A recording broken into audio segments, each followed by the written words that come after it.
Welcome to your Farm and Home Show. My name is Joanna Coles, and this morning we're visiting with Aleta Botts. She is the project coordinator for the Kentucky Farm Bureau, and this is a new project that you're in charge of, Aleta. Tell us a little bit about what it is and who it's for.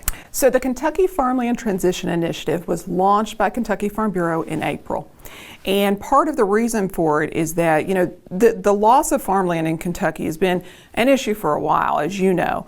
But the USDA numbers came out in March, and it showed just how dire a situation we're in, where we're losing 1.4 million acres in the last 20 years, which works out to about 200 acres every day that we're losing of farmland in Kentucky.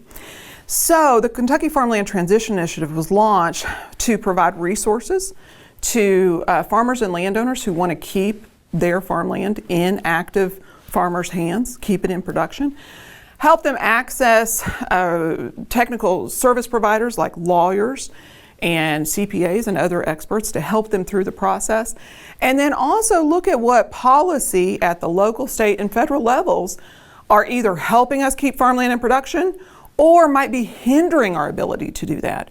So, we've looked at what other states are doing, we've looked at what is happening in Kentucky, and our hope is really to put together, a whole tool set that could be used by farmers if they want to keep that land in production, and can be used by the general public to understand this issue better. It's a one-way street.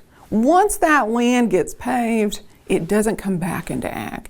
And we've seen explosive growth in a lot of areas, and that's not to say that growth is a bad thing. It's just if we're taking prime farmland away from production, we need to realize what we're doing, and that has consequences for farmers, that has consequences for rural communities that are losing those farmers, but it also has consequences for our whole food system when we don't have that land in production. Smaller counties or more rural counties and urban counties, they've kind of taken their own kind of approach to this, but kind of a statewide approach will get all the leaders kind of together on the same page talking about those issues on that local, state, and national level.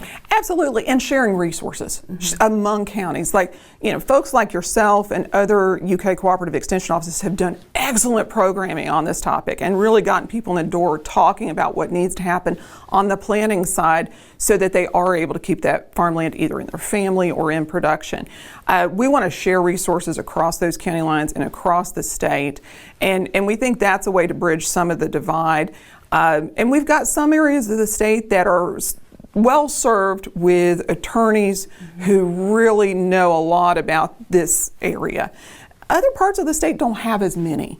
And so what we're hoping to open the door to is enabling people to access those folks when they need them, who really understand, okay, what are the answers here if I'm trying to keep this farmland in production? Yeah, knowing that expert and putting together that team is very important.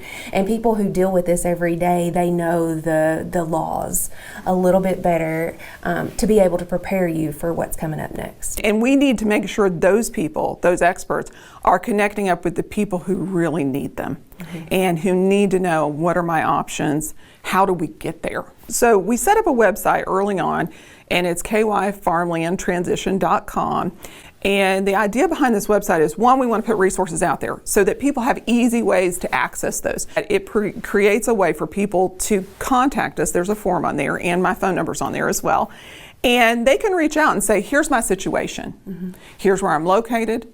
Here's what's going on in my community. Maybe they have a policy idea, or maybe they just want to talk about what's going on with their own situation and just kind of see what options are out there. They're going to get a call back or an email back, and we're going to start a conversation.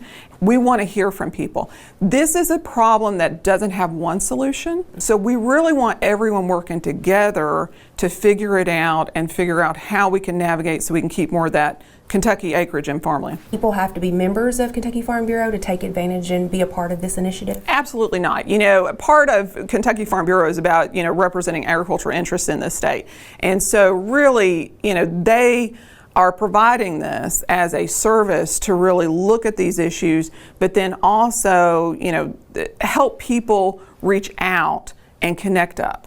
And so anyone who accesses that website, anyone who wants to reach out is going to be able to reach out to us, have that conversation, and hopefully get some assistance. Thanks for watching and have a great day.